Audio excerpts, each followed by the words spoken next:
ఓం మహాగణాధిపతయే నమః. ఓం గురుభ్యో నమః. ఓం శ్రీమాత్రే నమః. పరమేశ్వర స్వరూపమైనటువంటి జ్యోతిష, వాస్తు మరియు ఇతర అనేకమైనటువంటి శాస్త్రములను మనకు అందించినటువంటి మహర్షులకి నమస్కారం. హయగ్రీవ హయగ్రీవ హయగ్రీవేతి యోపదయత్తస్స నిస్సరతే వాణి జహ్నుకన్యా ప్రవాహవత్.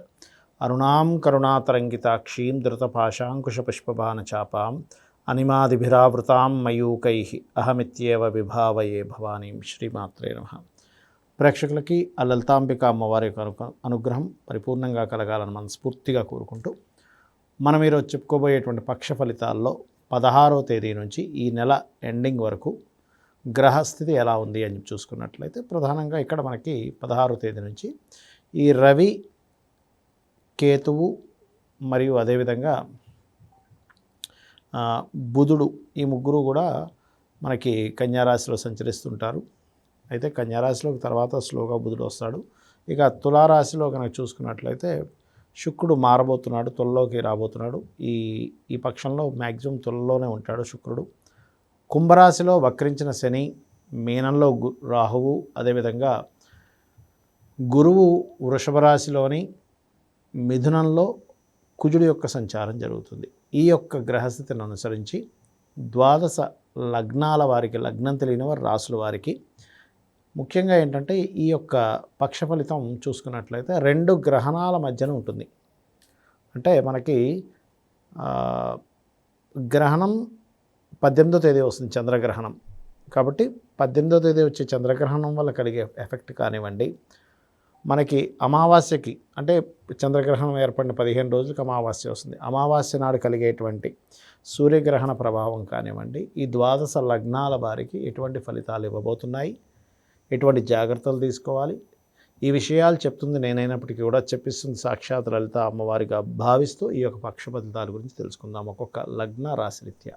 మకర లగ్నము, మకర రాశి. మకరం వారికి కనుక చూసుకున్నట్లయితే మీకు పర్టికులర్గా మీ యొక్క రాశి నుంచి గ్రహణం, చంద్రగ్రహణం 3వ స్థానంలోని, సూర్యగ్రహణం భాగ్యస్థానంలో జరుగుతుంది. మరి ఈ చంద్రగ్రహణం 18వ తేదీ వచ్చేటువంటి చంద్రగ్రహణం వల్ల మీకు ఏమిటి మంచి జరుగుతుందని చెప్పొచ్చు. ఎందుకంటే చేసేటువంటి ప్రయత్నాలు, ధైర్యంగా తీసుకునేటువంటి నిర్ణయాలు చక్కగా యోగిస్తాయి, అందులో ఎటువంటి సందేహం లేదు. Point number 1. మరి సూర్యగ్రహణం వల్ల అంటే కాస్త గురువులతోని, తండ్రితోని, మీకు గైడ్ చేసే వాళ్ళతోనే చిన్న చిన్న మిస్అండర్స్టాండింగ్స్ రావడము, లేదా ఒక్కోసారి మీరు మనీ ట్రాన్సాక్షన్స్, పెద్ద మొత్తంలో ఏదైనా మనీ ట్రాన్సాక్షన్ చేసేటప్పుడు బ్యాంకింగ్ సెక్టార్ సంబంధించిన విషయాల్లో కొంత స్ట్రెస్ అనేటువంటిది చూపిస్తుంది. ఇక ఈ యొక్క మకరం వారికి చూసుకుంటే ఫైనాన్షియల్గా కొంత రావాల్సిన ధనం కొంత స్లోగా రావడం జరుగుతూ ఉంటుంది. కొత్త పరిచయాలు ఏర్పడతాయి, విదేశాల్లో ఉండే వాళ్ళతో కూడా కొన్ని పరిచయాలు ఏర్పడేటువంటి యోగం చూపిస్తుంది. అదేవిధంగా కొంత ఈ భూమికి సంబంధించిన విషయంలో చిన్న చిన్న వివాదాలు చూపిస్తున్నాయి. బికాజ్ ఆఫ్ 6లో ఉన్నాడు 4వ అధిపతి శత్రుక్షేత్రమైనటువంటి బుధరాశుల్లో కుజుడు వెళ్ళి కూర్చున్నాడు.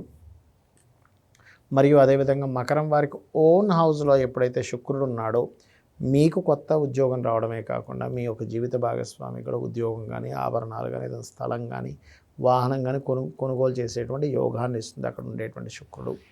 అలాగే మరొక విషయం ఏంటంటే ఇక్కడ ఈ అష్టమ స్థానాధిపతి ఎప్పుడైతే భాగ్యస్థానంలోకి వెళ్ళాడో కొంత రీసెర్చెస్ చేయడానికి, పిహెచ్డీస్ చేయడానికి కూడా ఇది అనుకూలిస్తుంది చెప్పాలంటే.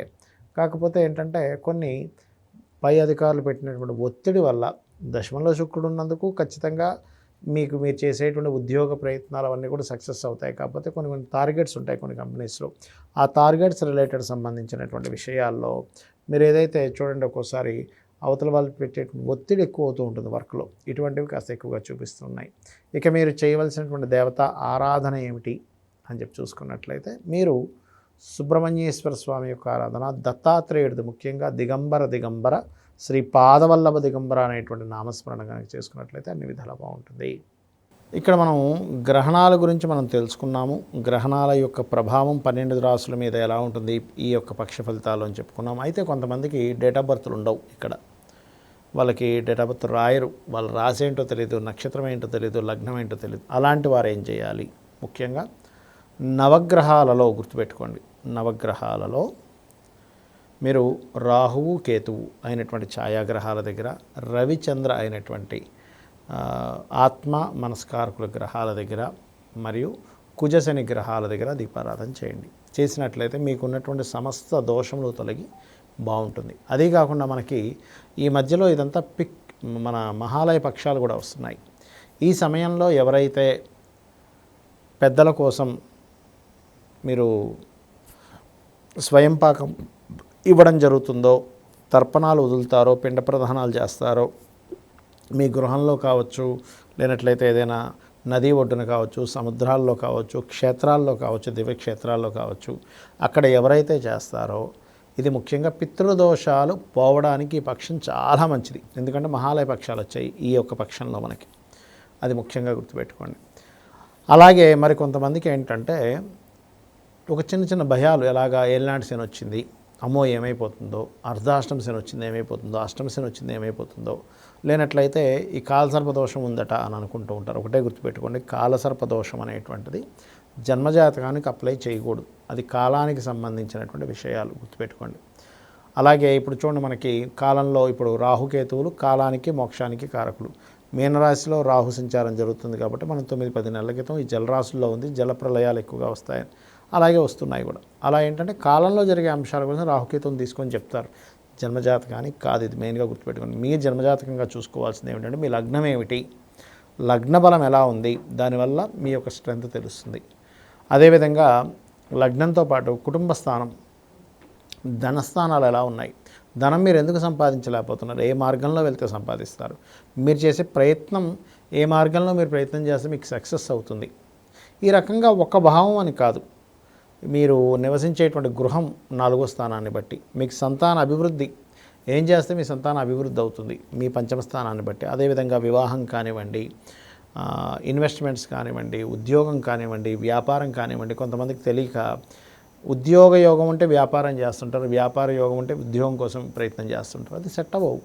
మీకు వ్యాపార యోగం, మీరు ఒక 10 మందికి ఉద్యోగం ఇచ్చే యోగంలో ఉన్నారు, అప్పుడు మీరు ఒక దగ్గర పని చేయరు, మీరు ఒక 10 మందికి ఉద్యోగాన్ని ఇస్తారు. అది జాతచక్రంలో యోగం రూపంలో ఉంటుంది మీకు. అలాగే ఇన్వెస్ట్మెంట్స్, విదేశాలకు వెళ్ళడము, ఎక్కడ లైఫ్ టర్న్ అవ్వబోతుంది, ఎక్కడ జాగ్రత్తగా ఉండాలి, ధనం ఇక్కడ అనవసరంగా ఖర్చు అయ్యే సమయం ఉంటుంది, ఆ సమయంలో కొంత జాగ్రత్త పడాలి. ఈ రకంగా ఏంటంటే మన జన్మజాతకంలో ఉండేటువంటి కాంబినేషన్స్ని బట్టి చూసుకోవాలి.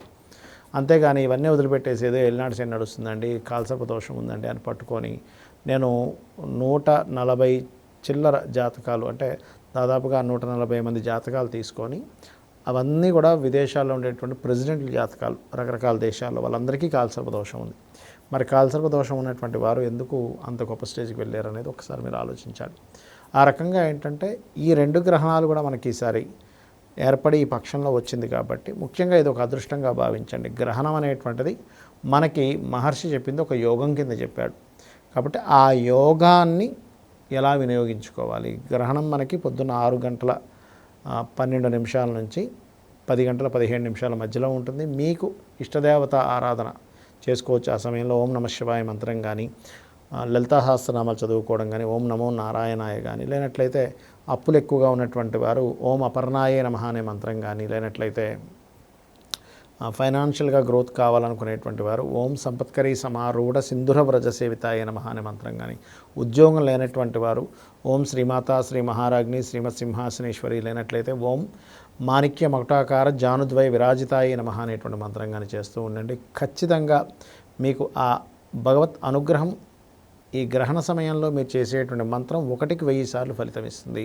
లేదా గతంలో ఎప్పటి నుంచో చేసినటువంటి మంత్రం యొక్క ఎంతకాలం నుంచి ఎంత మంత్రం అయితే చేశారో దాని పునశ్చరణ ఫలితం వస్తుంది అని చెప్తూ ఉంటారు. కాబట్టి ఇవి చేసుకుంటూ ఆ అమ్మవారి యొక్క అనుగ్రహాన్ని మీరు పరిపూర్ణంగా పొందాలని మనస్ఫూర్తి కోరుకుంటూ శ్రీమాత్రే నమః.